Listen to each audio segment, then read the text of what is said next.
सर्वमंगल मांगल्ये शिवे सर्वार्थ साधिके शरण्ये त्र्यंबके गौरी नारायणी नमस्तुते। जय माता दी दोस्तों। माँ भगवती जगदम्बा दुर्गा की कृपा आप पर और आपके पूरे परिवार पर सदैव बनी रहे। माँ के आशीर्वाद और उनकी कृपा से आज हम सब दुर्गा सप्तशती पाठ के आखिरी पड़ाव पर हैं। आज हम सब 12वां और 13वें अध्याय का श्रवण करेंगे। इससे पहले आप दुर्गा कवच, अर्गला स्तोत्र और कीलक स्तोत्र इन तीनों का श्रवण करने के बाद ही अध्याय का श्रवण कीजिए। कवच, अर्गला, कीलक चैनल पर इसका वीडियो अपलोड है। आप सब उसे सुनकर फिर अध्याय को सुनिए, क्योंकि अध्याय से पहले देवी का कवच, अर्गला, कीलक सुनना आवश्यक है। ध्यानम।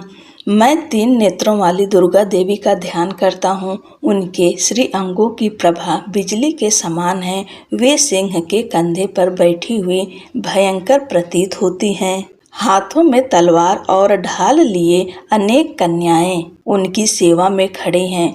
वे अपने हाथों में चक्र, गदा, तलवार, ढाल, बाण, धनुष, पास और तर्जनी मुद्रा धारण किए हुए हैं। उनका स्वरूप अग्निमय है तथा वे माथे पर चंद्रमा का मुकुट धारण करती हैं।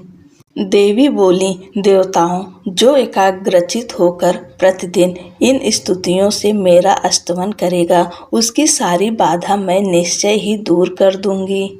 जो मधुकैटभ का नाश, महिषासुर का वध तथा शुंभ निशुंभ के संहार के प्रसंग का पाठ करेंगे तथा अष्टमी, चतुर्दशी और नवमी को भी एकाग्रचित होकर भक्ति पूर्वक मेरे उत्तम महात्म्य का श्रवण करेंगे, उन पर पाप जनित आपत्तियां भी नहीं आएंगी। उनके घर में कभी भी दरिद्रता नहीं होगी तथा उनको कभी प्रेमी जनों के बिछोह का कष्ट भी नहीं भोगना पड़ेगा। इतना ही नहीं, उन्हें शत्रु से, लुटेरों से, राजा से, शस्त्र से, अग्नि से तथा जल की राशि से भी कभी भय नहीं होगा। इसलिए सबको एकाग्रचित होकर भक्ति पूर्वक मेरे इस महात्म्य को सदा पढ़ना और सुनना चाहिए। यह परम कल्याणकारक है। मेरा महात्म्य महामारी जनित समस्त उपद्रवों तथा उत्पातों को शांत करने वाला है।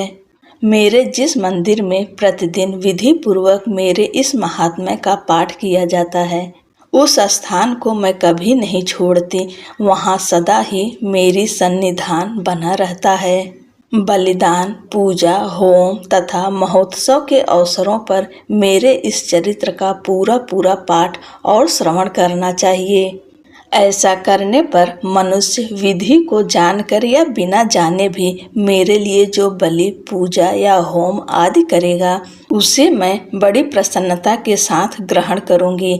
शरत काल में जो वार्षिक महापूजा की जाती है, उस अवसर पर जो मेरे इस महात्म्य को भक्ति पूर्वक सुनेगा, वह मनुष्य मेरे प्रसाद से सब बाधाओं से मुक्त तथा धन, धान्य एवं पुत्र से संपन्न होगा। इसमें तनिक भी संदेह नहीं है। मेरे इस महात्म्य, मेरे प्रादुर्भाव की सुंदर कथाएं तथा युद्ध में किए हुए मेरे पराक्रम सुनने से मनुष्य निर्भय हो जाता है।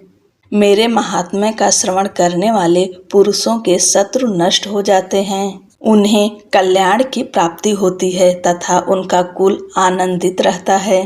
सर्वत्र शांति, कर्म में बुरे स्वप्न दिखाई देने पर तथा ग्रह जनित भयंकर पीड़ा उपस्थित होने पर मेरा महात्म्य श्रवण करना चाहिए। इससे सब विघ्न तथा भयंकर ग्रह पीड़ाएं शांत हो जाती हैं और मनुष्यों द्वारा देखा हुआ दुःस्वप्न शुभ स्वप्न में परिवर्तित हो जाता है। बाल ग्रहों से आक्रांत हुए बालकों के लिए यह महात्म्य शांति कारक है तथा मनुष्यों के संगठन में फूट पड़ने पर यह अच्छी प्रकार मित्रता कराने वाला होता है। इसके पाठ मात्र से राक्षसों, भूतों और पिशाचों का नाश हो जाता है। मेरा यह सब महात्म्य मेरे सामीप्य की प्राप्ति कराने वाला है। पशु, पुष्प, अर्घ, धूप, दीप, गंध आदि उत्तम सामग्रियों द्वारा पूजन करने से, ब्राह्मणों को भोजन कराने से, होम कराने से, प्रतिदिन अभिषेक करने से, नाना प्रकार के अन्य भोगों का अर्पण करने से तथा दान देने आदि से 1 वर्ष तक जो मेरी आराधना की जाती है और उससे मुझे जितनी प्रसन्नता होती है उतनी प्रसन्नता मेरे इस उत्तम चरित्र का एक बार श्रवण करने मात्र से हो जाती है। यह महात्म्य श्रवण करने पर पापों को हर लेता है और आरोग्य प्रदान करता है। मेरे प्रादुर्भाव का कीर्तन समस्त भूतों से रक्षा करता है तथा मेरा युद्ध विषयक चरित्र दुष्ट दैत्यों का संहार करने वाला है। इसके श्रवण करने पर मनुष्यों को शत्रु का भय नहीं रहता। देवताओं तथा ब्रह्मा जी ने जो स्तुतियाँ की हैं वे सभी कल्याणमयी बुद्धि प्रदान करती है।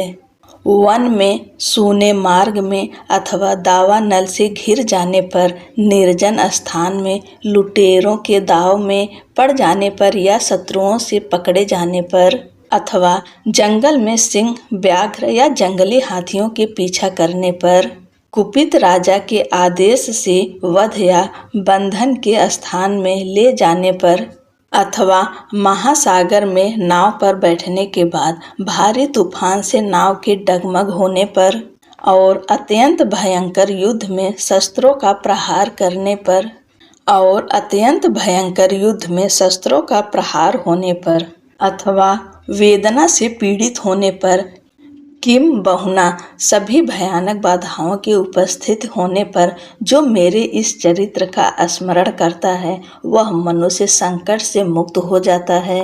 मेरे प्रभाव से सिंह आदि हिंसक जंतु नष्ट हो जाते हैं तथा लुटेरे और शत्रु भी मेरे चरित्र का स्मरण करने वाले पुरुष से दूर भागते हैं। ऋषि कहते हैं, यूँ कहकर प्रचंड पराक्रम वाली भगवती चंडिका सब देवताओं के देखते देखते वहीं अंतर्धान हो गईं। फिर समस्त देवता भी शत्रुओं के मारे जाने से निर्भय हो पहले की ही भांति यज्ञ भाग का उपभोग करते हुए अपने अपने अधिकार का पालन करने लगे। संसार का विध्वंस करने वाले महाभयंकर अतुल पराक्रमी देव शत्रु शुंभ तथा महाबली निशुंभ के युद्ध में देवी द्वारा मारे जाने पर शेष दैत्य पाताल लोक में चले गए। राजन, इस प्रकार भगवती अंबिका देवी नित्य होती हुई भी पुनः पुनः प्रकट होकर जगत की रक्षा करती हैं। वे ही इस विश्व को मोहित करती, वे ही जगत को जन्म देती, वे ही प्रार्थना करने पर संतुष्ट हो विज्ञान एवं समृद्धि प्रदान करती हैं। राजन, महाप्रलय के समय महामारी का स्वरूप धारण करने वाली वे महाकाली ही इस समस्त ब्रह्मांड में व्याप्त हैं। वे ही समय समय पर महामारी होती और वे ही स्वयं अजन्मा होती हुई भी सृष्टि के रूप में प्रकट होती हैं। वे सनातनी देवी ही समयानुसार संपूर्ण भूतों की रक्षा करती हैं। मनुष्यों के अभ्युदय के समय वे ही घर में लक्ष्मी के रूप में स्थित हो उन्नति प्रदान करती हैं और वे ही अभाव के समय दरिद्रता बनकर विनाश का कारण होती हैं। पुष्प, धूप और गंध आदि से पूजन करने, उनकी स्तुति करने पर वे धन, पुत्र, धार्मिक बुद्धि तथा उत्तम गति प्रदान करते हैं। जय जय श्री मार्कंडेय पुराणे सांवरणिके मन्वंतरे देवी महात्म्य द्वादश। ओम तत्सत।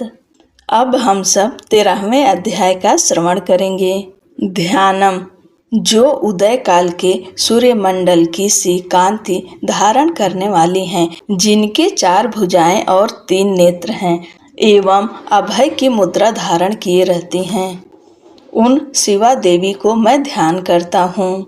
ऋषि कहते हैं, राजन, इस प्रकार मैंने तुमसे देवी के उत्तम महात्म्य का वर्णन किया जो इस जगत को धारण करती हैं। उन देवी का ऐसा ही प्रभाव है। वे ही विद्या ज्ञान उत्पन्न करते हैं। भगवान विष्णु की माया स्वरूपा उन भगवती के द्वारा ही तुम ये वैश्य तथा अन्यान्य विवेकी जन मोहित होते हैं, मोहित हुए हैं तथा आगे भी मोहित होंगे। महाराज, तुम उन्हीं परमेश्वरी की शरण में जाओ। आराधना करने पर वे ही मनुष्यों को भोग, स्वर्ग तथा मोक्ष प्रदान करती हैं। मार्कंडेय जी कहते हैं, क्रौष्टुकी जी मेधा मुनि के ये वचन सुनकर राजा सुरथ ने उत्तम व्रत का पालन करने वाले उन महाभाग महर्षि को प्रणाम किया। वे अत्यंत ममता और राज्यापहरण से बहुत खिन्न हो चुके थे। महामुनि इसलिए विरक्त होकर वे राजा तथा वैश्य तत्काल तपस्या को चले गए और वे जगदम्बा के दर्शन के लिए नदी के तट पर रहकर तपस्या करने लगे। वे वैश्य उत्तम देवी सूक्त का जप करते हुए तपस्या में प्रवृत्त हुए।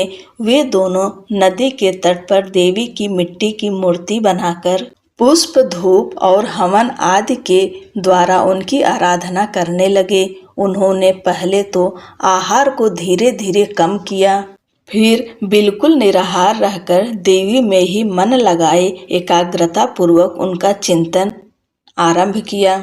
वे दोनों अपने शरीर के रक्त से प्रोक्षित बल देते हुए लगातार 3 वर्ष तक संयम पूर्वक आराधना करते रहे। इस पर प्रसन्न होकर जगत को धारण करने वाली चंडिका देवी ने प्रत्यक्ष दर्शन देकर कहा। देवी बोली, राजन तथा अपने कुल को आनंदित करने वाले वैश्य, तुम लोग जिस वस्तु की अभिलाषा रखते हो वह मुझसे मांगो, मैं संतुष्ट हूँ, अतः तुम्हें वह सब कुछ दूंगी। मार्कंडेय जी कहते हैं, तब राजा ने दूसरे जन्म में नष्ट न होने वाला राज्य मांगा तथा इस जन्म में भी शत्रुओं की सेना को बलपूर्वक नष्ट करके पुनः अपना राज्य प्राप्त कर लेने का वरदान मांगा। वैश्य का चित्त संसार की ओर से खिन्न एवं विरक्त हो चुका था और वे बड़े बुद्धिमान थे, अतः उस समय उन्होंने तो ममता और अहंता रूप आसक्ति का नाश करने वाला ज्ञान मांगा। देवी बोली, राजन, तुम थोड़े ही दिनों में शत्रुओं को मारकर अपना राज्य प्राप्त कर लोगे। अब वहाँ तुम्हारा राज्य स्थिर रहेगा। फिर मृत्यु के पश्चात तुम भगवान विवस्वान सूर्य के अंश से जन्म लेकर इस पृथ्वी पर सांवरणिक मनु के नाम से विख्यात होगे। वैश्यवर, तुमने भी जिस वर को मुझसे प्राप्त करने की इच्छा की है उसे देती हूँ। तुम्हें मोक्ष के लिए ज्ञान प्राप्त होगा। मार्कंडेय जी कहते हैं, इस प्रकार उन दोनों को मनवांछित वरदान देकर तथा उनके द्वारा भक्ति पूर्वक अपनी स्तुति सुनकर देवी अंबिका तत्काल अंतर्ध्यान हो गईं। इस तरह देवी से वरदान पाकर क्षत्रियों में श्रेष्ठ सूरत सूर्य से जन्म ले सांवरणी नामक मनु होंगे। जय जय श्री मार्कंडेय पुराणे सांवरणी के मनवंतरे देवी महात्म्य त्रयोदश है। ओम तत्सत। अब हम सब माता रानी से क्षमा प्रार्थना करेंगे। परमेश्वरी, मेरे द्वारा रात दिन सहस्त्रों अपराध होते रहते हैं। यह मेरा दास है, यूँ समझकर मेरे उन अपराधों को तुम कृपा पूर्वक क्षमा करो। परमेश्वरी, मैं आवाहन नहीं जानता, विसर्जन करना नहीं जानता तथा पूजा करने का ढंग भी नहीं जानता।